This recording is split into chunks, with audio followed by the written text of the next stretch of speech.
Hello, students and graduates. Welcome to PhD Lounge, the podcast of late night talks in which PhDs have a drink and talk about their research topics. We're now in the midterm of the first term of university, and I hope you're doing outstandingly across your university life, socializing with your roommates and engaging with your PhD studies. I also hope that you enjoyed Halloween with your best costumes if you dressed up as your thesis or something else, or you just wanted to have some fun and have some drinks. It is also the month of the Movember movement to raise awareness and help men suffering from mental health issues, including suicide thoughts and prostate cancer. Any of you PhDs out there, shave your beards and show your brilliant mustaches throughout this November to raise awareness, as I'm also doing it. Other than that, let me update you regarding my thesis progression. I had a meeting with my supervisor back in the third week of October, and he was really impressed with my progression. My supervisor shared his thoughts about how dedicated I was on a case study where I explore about the concept of the third space contextualized for my research through the inscriptions carved in Greek and Aramaic, an old Mesopotamian language spoken in the Middle East, to determine the level of human mobility between Palmyra and other cities that connected with it. Although he challenged me across several aspects he was unsure about, and I provided arguments and evidence to clarify, I was really happy that the case study and the thesis overall has been a success. But obviously I'm still finishing it, planning to submit my dissertation in June 2025. So for those who had a supervision meeting recently, and if you had positive appreciation from your supervisors, then I congratulate you for your achievements. Now, I'm currently in Portugal, spending some holiday time outside of my part-time job in Nando's, but at the same time, I'm dedicating myself to progress on my dissertation, researching the data I collected so far to resume my writing. What I'm writing is a case study on the religious and civic buildings of Dura Europos in Syria, where I'm analyzing data about the hybrid art and architecture of those civic and religious structures that were built and refurbished from the Seleucid to the Roman empires in that city. While I regenerate my energies, I must not put a stone on my thesis, even though I want to relax in my home country and spend some quality time with my brother and my mother, who are also on holiday and will stay until December, while I'm only until the 18th of November. So by the time you're tuning in to this late night solo session, I'm already on holiday. And with this brief introduction, it's now time to kick off a new late night solo talk of the Iceberg Explained Series.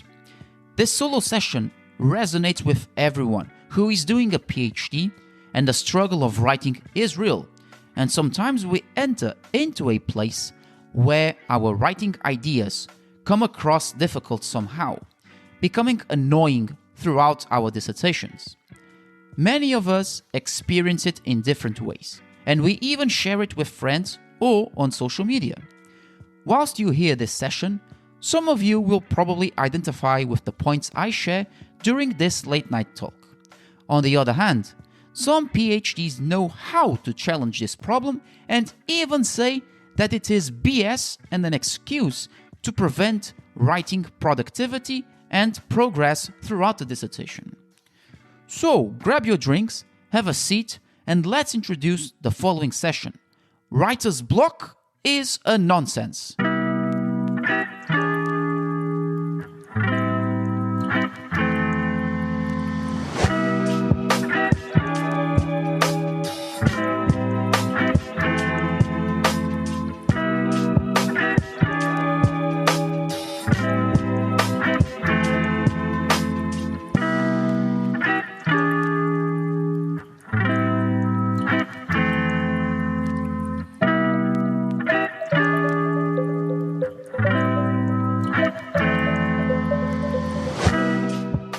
let's begin our late night session by asking ourselves, what is writer's block? We've all been there, myself included. Writer's block is that annoying feeling that stops us from putting pen to paper or fingers to keyboard, affecting our writing skills and research progress at any time. It's a totally normal obstacle that we feel and makes it really hard to come up with ideas and then to write or type them down in our PhD dissertations in a way that makes sense and is ready to submit by an established deadline. In other words, it's like our thoughts get stuck and we can't seem to get them down properly to present to our PhD supervisors. In a blog post by Anna Welpinghus, she talks about the different factors that can lead to writer's block, and I think this really resonates with all of us when writing our PhD essays, whether you're in STEM or arts and humanities. These are juggling many decisions at the same time, which consumes your time and doesn't give your time to research and write. Trying to plan out the structure of your dissertation, come up with simple or complex sentences, set deadlines for yourself, deal with personal issues, eye fatigue from staring at a screen all day, and the lack of mental calibration that affects our cognitive process and writing abilities, especially when we don't have much constructive feedback from our supervisors. Anna suggests that the type of feedback we receive, such as taking a long time to explain it, anonymity, not being clear across all the points, and inconsistency, might affect our writing performance and the quality of our chapters drafts with cohesive, clear, and consistent quality writing. This is totally normal during the PhD, as Anna says that not every PhD candidate gets clear feedback from their supervisors, and that we just have to bear with it. Additionally, it can make us feel like we're not producing quality writing during the research, causing the so-called writer's block when writing things that are interesting and clear as possible to present to our supervisors and then to the examiners during the viva voce, or even when publishing a peer-reviewed paper in an academic journal. While Anna has given her experience with writer's block, we don't actually know how many different emotional stages it can take, as it differs from one student to the next. So, where does this interesting term come from historically?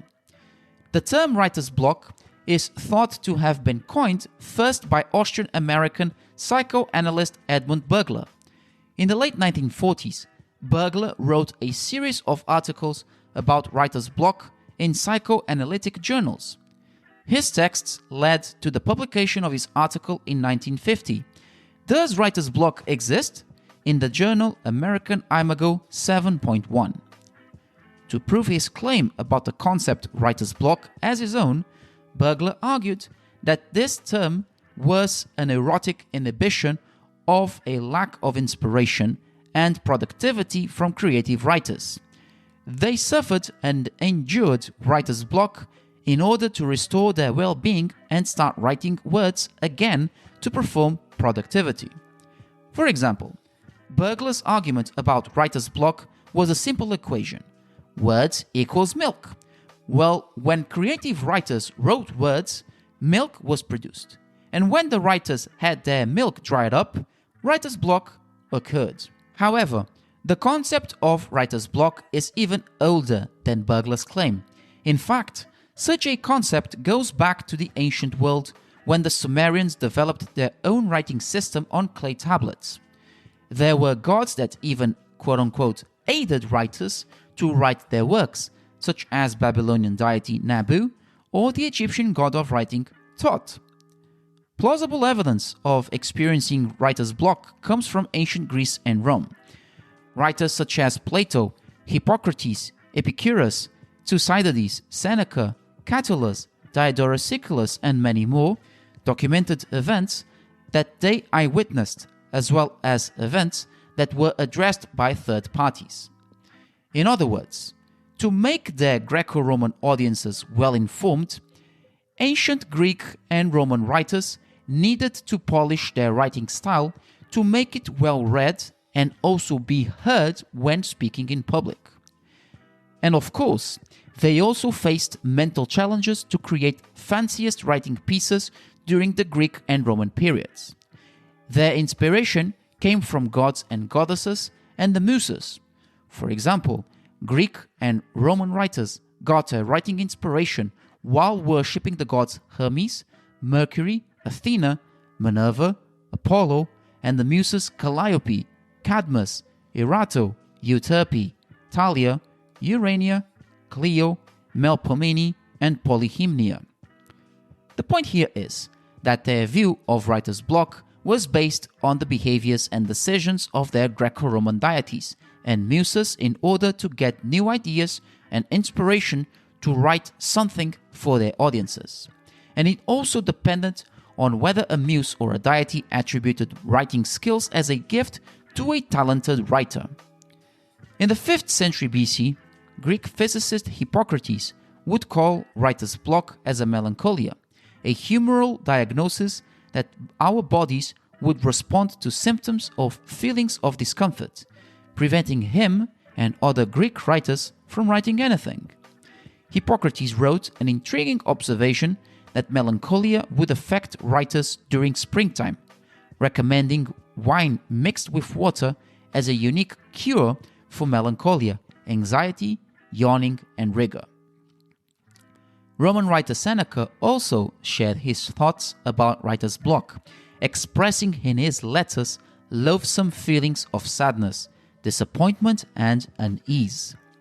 To prevent his inner voice from speaking its own mind and corrupt his, Seneca addressed a simple yet expensive and lavish diet to cure the melancholia. He believed that the expensive and lavish foods would lift his writing spirit, unlike cheap and readily available meals that would lower the humor. This intriguing issue of melancholia blocking writers around issues with food continued throughout the centuries. During the 15th century, Italian Renaissance Catholic priest Marsilio Ficino thought that melancholia was a condition of the soul influenced by astrology and food. Like Seneca, Ficino blamed food, providing an extensive list of the types of food that could have a negative impact on writers and their writing skills. This included dry, hard, burnt, salted, bitter, stale, roasted, and fried foods. Ficino also advised limiting consumption of food along with wine and avoiding eating certain types of food including rabbit, beef, old cheese, pickled fish, beans, lentils, cabbage, mustard, radishes, garlic, onions, leeks, blackberries, and carrots. Oof. Here was probably a food activist advocating anorexia for the writers of the Renaissance period. Many writers might have followed Ficino's advice, and many of them probably died of starvation for avoiding these food types. Nonetheless, Ficino recommended fruits, sweets, and a good time of resting that could cure melancholia and also other symptoms that could affect writing, including anger, fear, misery, sorrow, worry, purging, urination, physical exertion, fasting, frequent sex, and cold, dry air. Wow, he was on top of everything. After all, he was a Catholic priest, and for context, the 15th century was the period of the Inquisition, and so anything that could corrupt any Catholic worshipper and the Catholic doctrine should be avoidable by means of prosecution and public acts of faith. Moving on to the 17th century, English writer Robert Burton published a book about fighting against melancholia. It's quite ironic though, as he himself suffered from this illness that affected his writing skills. The name of the book is quite long, and so I share half of it. The Anatomy of Melancholy, what it is, with all the kinds, causes, symptoms, prognostics, and several cures of it. The rest of the book's title, I'll leave it in the description. In a nutshell, it is a manual guide to cure the melancholia of writing, as Burton told at the time that he wrote it to keep himself busy and to avoid melancholia and a complex range of emotions alongside with it, such as lumpiness and annoyance. In his book, Burton also talks about the types of food to avoid, and it's not that far from what Ficino said back in the 15th century. Burton indicates that the cure for it was basically starving until you die, which is more than an extreme thought. Types of food include beef, pork, goat, venison, rabbit, milk, chicken, fish, cucumber, cabbage, melon, honey, ginger, pepper, sugar, any types of bread, wine, beer, and all types of fruit and pulses. Ficino was crazy with the cure for melancholia while giving his thoughts to avoid certain types of food. But Burton was even crazier than his predecessor by voiding the writer's groceries list of many types of food which it was of easy access. He probably thought that all the people of the 17th century were writers, but oh well, times were different back then. In the 19th century, things would start to make a turn about the feelings of melancholia blamed by food consumption to keep writers alive, but also inspired to write their works. English Romantic writer Samuel Coleridge recommended looking out for the raindrops sliding across the windows, even though he stated that there was no cure for melancholia through this method. English doctor George Blandford had a different approach, recommending eating a variety of foods, including wine, milk, rum, eggs, cafe, sherry, and beef tea. This doctor was really into something. He knew which foods could cure writer's melancholia. And melancholia, as a synonym like for writer's block, was no longer used in the late 19th century onwards. The word blocking emerged in writing as a philosophical placeholder.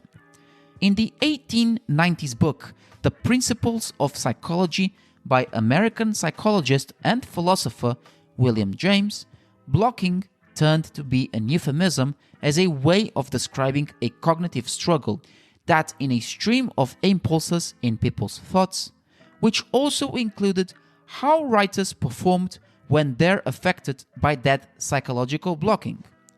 James' book, The Principles of Psychology, wasn't a psychological analysis of blocking itself. Instead, it was a collection of anecdotes about how human consciousness, wills, and experiences that obstructed human thoughts. Moreover, James argued that blocking isn't a psychological disorder, but rather a process of voluntary action that temporarily delays humans to make decisions and take actions. James believed that actions made by us are driven by our own impulses and that blocking becomes a result of our impulses conflicting with what we can and can't do. This also applies to writing and writer's block, as it's an impulsive act driven by our human will to write. During the 20th and now in the 21st centuries, writer's block has been a trend in pop culture for whatever reason we call it, when we stop writing anything because of a stop in our thinking stream. It was defined as a psychological characterization by psychologists and psychoanalysts like Burglar to describe how our behavior and thinking regarding writing can change. Fun fact, Burglar also blamed food consumption as a factor for writer's block, blaming the lack of breastfeeding impacting on the mental health and creativity of writers, thus provoking writer's block. Hence his quote, "Words equals milk." Moreover, writer's block became a popular trend in literary fiction, with writers using James' blocking concept into their own writing context, such as novels. And in terms of novels, blocking is somehow a common feature for novelists to write texts that are cryptic and nonsensical in a literary sense. Novelists, nonetheless, claim that it's a product of writer's block, making readers feel like they're experiencing a real-life situation. Over the course of the 20th century until today, many books have been published that challenge the idea of writer's block, including Writer's Block, written by Zachary Leader in 1991, The Midnight Disease, The Drive to Write, Writer's Block, and The Creative Brain by Alice W. Flaherty in 2004, and Consuming Silences, How We Read Authors Who Don't Publish by Miles Weber in 2005. With all the experience of facing writer's block that affects all of us when writing our PhDs, when running dry of ideas, we must have a moment to reflect about it when having a break away from our research and ask ourselves the following questions. Is writer's block a moment in which we lack writing too much? Or is it about writing too little and assuming that we haven't produced the much of research we wished to conduct? Is writer's block a cognitive dysfunction or an academic intellectual confusion? And lastly, is there such a thing as writer's block? Let's have a think about these questions and try to answer them together throughout this late night session. I provide 3 impactful reasons why we have this stigma and what we can learn from it to produce quality PhD research and writing. The first point I want to draw regarding writer's block is our internal struggle in thinking about what we perceive as the best way to write. This often comes down to a question of how we think we should be writing after we've done research. Professor Rachel Cayley at the University of Toronto says that our inner struggle with thinking comes from having too many ideas to write, leading to a mental block about how to start writing them in a structured draft. With so many ideas racing through our minds and us trying to figure out where and when to start writing, we end up feeling stuck and unable to make progress on our PhD dissertations. The issue is, we spend too much time trying to work out the best way to start writing. We get too deep in thought and eventually losing time in not writing bits of research straight away, rather than jotting down the collected data first. On top of that, it's about finding the ideal way to kick off an amazing argument before sending it to your supervisor. Thinking about the best way to start writing may lead to feelings of failure, self-doubt, and anxiety in our PhDs. For instance, in a study carried out in 2015 by Zorbas, showing the prevalence of writer's block among first-year students at the Faculty of Education at Mustafa Kemal University in Turkey, he asks a series of questions that take into account different factors, including socioeconomic backgrounds, gender, study at the department, family income, background and profession, writing habits, reading books, and activities performed during secondary school. The study shows that different students have trouble writing their first paragraph in an assessment, getting a kind of brain fog in their writing skills without knowing what to write, or even getting stuck while writing on an aspect that leaves them unable to write anymore. Some students in the study have different levels of writer's block, while others have writing and reading habits that prevent writer's block and increase vocabulary and knowledge when writing an essay. Zorbas argues that the main reason for writer's block in his study is that students who don't read or write as much as others have trouble with their writing, no matter who they are and their background. His study doesn't focus on PhD students, but it's still worth noting that it suggests that struggling to think clearly while writing your PhD dissertation could be a sign of writer's block. If we struggle to get started on our sentences, it can affect our thinking and the feeling of being unable to write ideas down on paper. Another issue about what we might perceive as writer's block is having very high standards in our writing style. As PhDs, this is a striking feature on our writing skills when reaching the level of studying for a PhD degree. Within our minds, we expect in ourselves to excel our writing skills flawlessly to show to our supervisors, and so we create high standards in what comes to write a perfect chapter draft. However, we write with grammatical errors, unclear sentences, and misleading research data, which is part of the PhD experience. Moreover, when we began developing our writing skills, thinking about not making any writing mistakes can lead us to writer's block.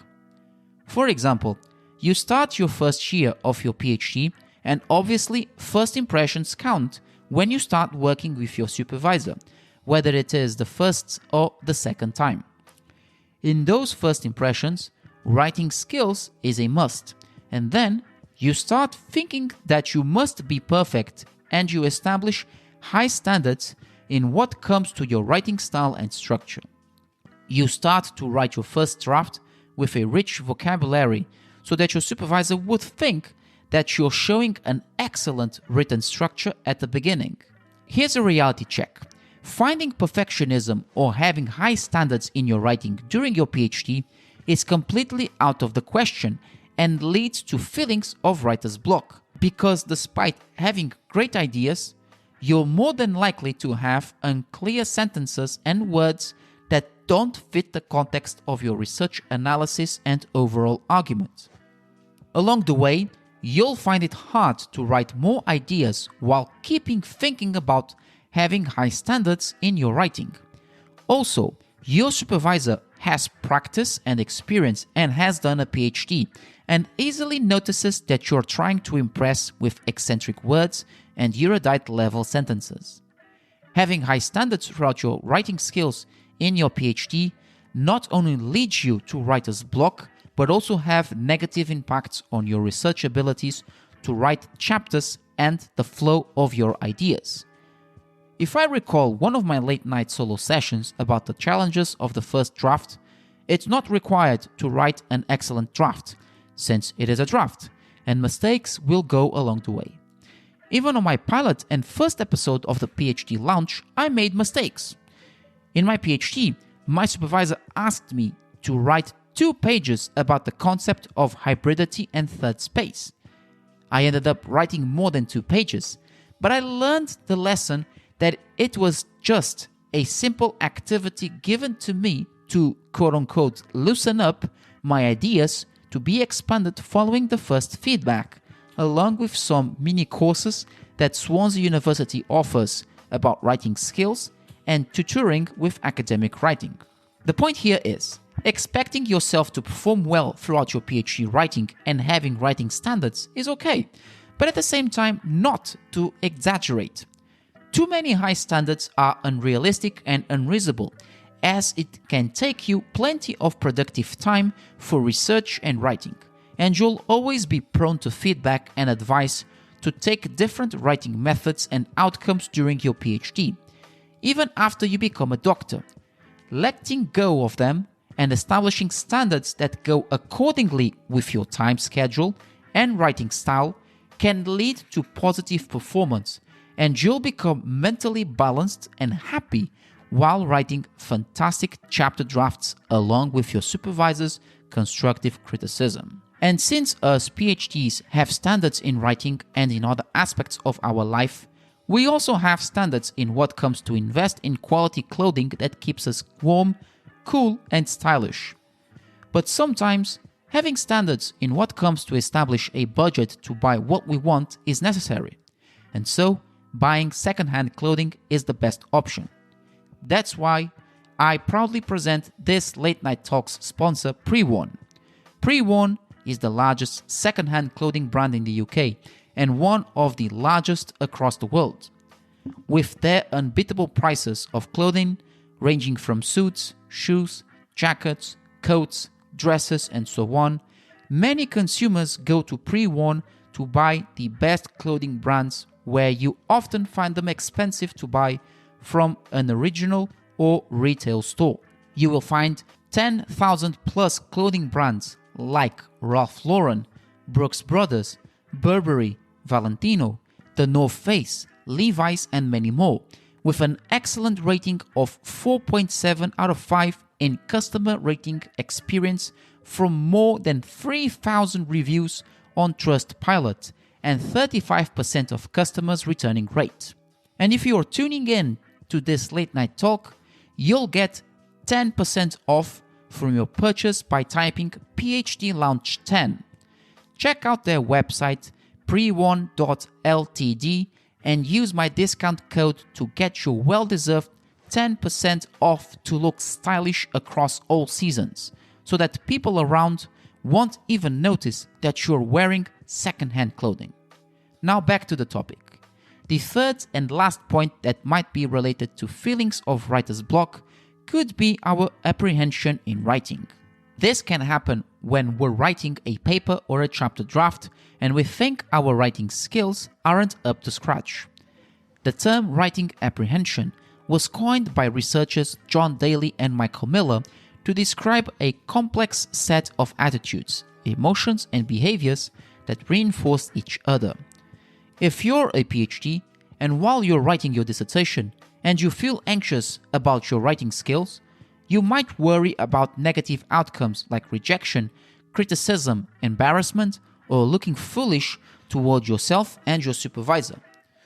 Also, writing apprehension could be described as a kind of a psychological resistance where any PhD writer isn't able to write or is constantly interrupted throughout the writing process. This is often because they avoid writing, have negative thoughts about the worth of a particular writing project, or feel general anxiety and negative emotions that make them agitated during the research and writing process. This can then lead to what we perceive as writer's block. Moreover, as the PhD degree requires a lot of high-quality writing and indeed having writing standards is okay, as mentioned above, many PhDs still feel unsure about their writing skills. They wonder if their writing style is effective and clear enough for their supervisor to understand when reading and evaluating their arguments. This can lead to a fear of failure, even if we make a tiny mistake in our academic writing in a chapter draft or a paper. Fear can lead to anxiety and negative feelings about not writing enough and professionally within the image we create of a quote-unquote perfect PhD dissertation. This fear of writing apprehension can result in self-procrastination and feelings of being blocked and unable to write.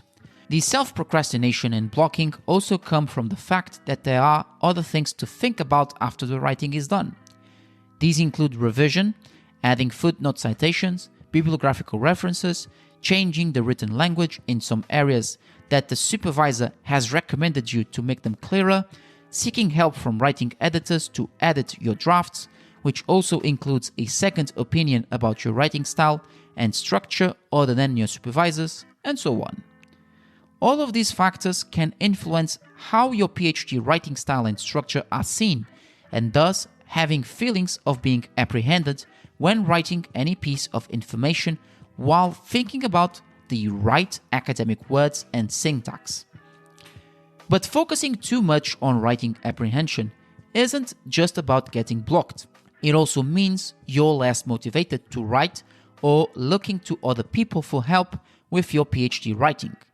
On top of that, not looking for advice to improve our PhD writing skills can make us even more apprehensive about writing our dissertations. It's possible that we don't know about all the resources our universities offer to help PhD candidates improve their writing, since we're too focused to write and send the drafts to our supervisors, which is fair enough. On the other hand, as time goes by and we get more feedback on our different chapter drafts, we start thinking about consulting someone who can help us. This can be time-consuming if we lack time management skills. If you're looking for help from someone who specializes in academic writing, there's a good chance your university has an academic writing center. These are great places to go if you want to get feedback on your writing style and structure. They can also give you feedback on what you need to work on and then talk it through with your supervisor after they've given their feedback.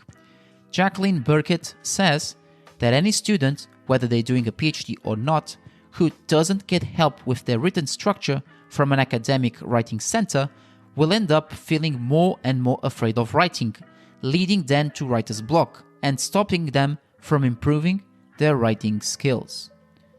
For example, throughout my PhD program, my supervisor always advised me to consult the Center of Academic Success, CAS for short. During the first year and a half of my PhD, I consulted one writing expert a very few times since I needed to conduct more research to present results, and I was more concerned in writing more drafts around my main argument. However, as I'm currently in my 4th year, I've been consulting CAS more often to get my written structure and style properly done and acceptable for both my supervisor and eventually my examinator. I realized that I should have listened to my supervisor in the first place to consult CAS more often at the initial stages of my PhD to prevent accumulation of drafts that must be revised. Nonetheless, I also think that even with the accumulation I got from the first year until now, the feedback from my supervisor influences my written structure, which is strange in a way, because it prevents me from having feelings of writer's block and keep actively writing, even if it sucks at that moment when going back to those drafts I yet have to check upon. After sharing some important points from many others that exist and which are associated with writer's block, are there any solutions that can help PhDs to improve their writing and prevent writer's block? First of all, writing is a fundamental skill in liberal arts education that allows us to express our ideas and feelings on paper to be read and written further with new ideas and thoughts from anyone. Every PhD candidate, myself included, have moments where we don't feel the will to write anything, or maybe even write a little, or even not knowing how to start writing a text, feeling blocked at that moment. However, there are solutions that help PhDs to keep actively writing and improve their writing skills. These are some I think it's worth sharing. Seeking help from writing experts other than your supervisor is one of them.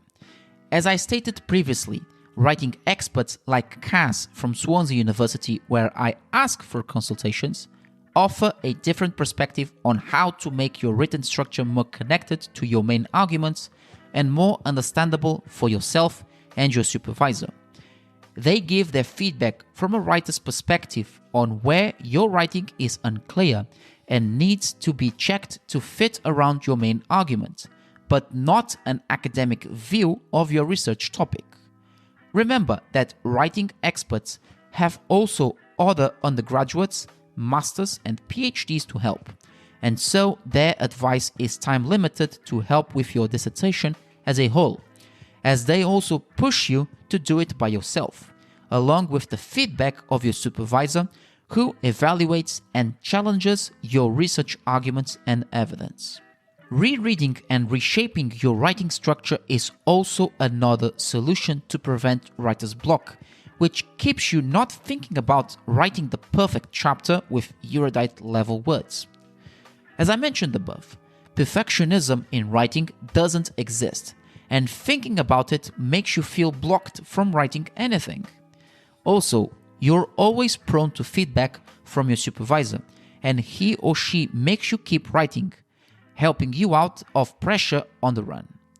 Next is free writing, meaning writing anything that is not related to your research topic. In other words, in this day and age where bloggers write anything about any topic of their preference, you could either start a blog about your preferred topics, your hobbies, or begin journaling your thoughts your personal and family issues that are affecting you, your achievements, goals, and so on, to keep yourself actively writing. And even you may write words on your life journal that you never thought in writing them on your dissertation. Journaling becomes also a stimulus to engage into writing, even though you could make it a hobby, reminding yourself that words come up and you're able to write and improve your writing skills. Taking small breaks and planning a limited number of words you want to write for a day can also help you to make your writing clearer and prevent writer's block. Small breaks, like having a toilet break, can help to release the stress of your research and return fresh to resume your writing. It might seem odd what I'm saying, but saying this from my personal experience, I often take toilet breaks to release some stress in trying to find ideas to make my research flow. After releasing my stress, my new ideas come to my mind after I leave the toilet, writing them afterwards to keep the harmony of my research. As for the limited number of words, you can set up 500 words in a day, or write 250 words in an hour, or 1,000 words in a space of 4 hours. Setting up a number of words per day will depend on your mood and how much you want to write. Socializing also helps to not only clear the stress of your research, but it also can help you to have some time to share your concerns about your research or talking about life with someone. You can talk with a friend by having a coffee or lunch at the campus and talk about either the research or how you spend your days when you're not researching. This surely can break away from sitting at the desk and just writing without any breaks, and your brain will respond differently when you have new ideas to write after socializing with a friend. Last but not least, if you have trouble writing your chapter drafts, you could use AI as a support to give you some ideas to begin sentences. The use of AI often comes in handy if you're blocked on your writing and don't know where to start. And so, when typing some words to AI, such as "make an outstanding starting sentence about XYZ," and the AI does the job. Nevertheless, AI is an automated tool that gives automatic responses that are a bit close to what you want to seek help, but does not give the full answer. It is up to you to shape it to your own writing context and structure. So back to one of the several questions I said at the beginning. Does writer's block even exist? My honest answer is that writer's block only exists if you want to, since the skill and magic of writing perdures for life. We write every day, regardless of what we do. Obviously, there are instances where we feel an internal struggle regarding what we desire to write in our research topics, and it's just not common. It's a normal thing, but that shouldn't be an excuse to avoid writing and leave it for tomorrow, because that's nonsense. As people tend to say, don't leave what you have today for tomorrow. That is something that must be practiced every day to keep our thoughts and ideas written. And I also leave the thought that the obstacle of writer's block must be challenged by ourselves, diminishing the fear of whatever outcome it'll appear. Writing isn't perfect, as it's open to many interpretations and challenges that us as PhDs must face and provide clear and concise arguments supported with scientific evidence.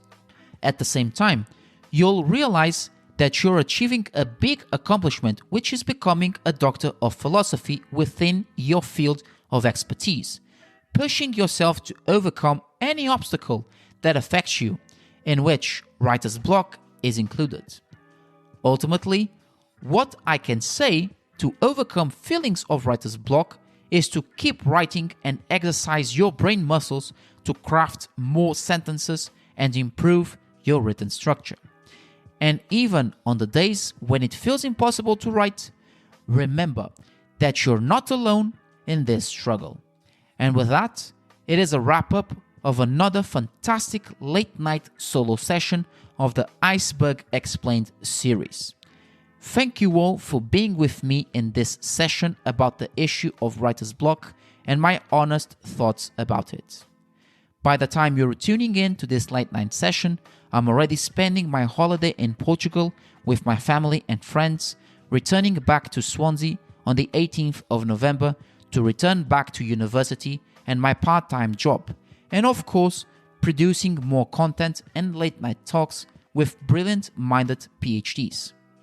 If you've enjoyed this session, you can check out other ones and my late night talks with PhDs on Spotify, Apple Podcasts, and many other podcast platforms, as well as on my website, phdlounge.co.uk, where you can also follow my socials: Facebook, PhD Pod Lounge, Instagram @PhDLMF, and X, PhD Lounge Cast. And if you're a PhD or want to make any collabs, then you can send me an email at luisphdlounge@gmail.com. Thank you all for tuning in. It has been a pleasure.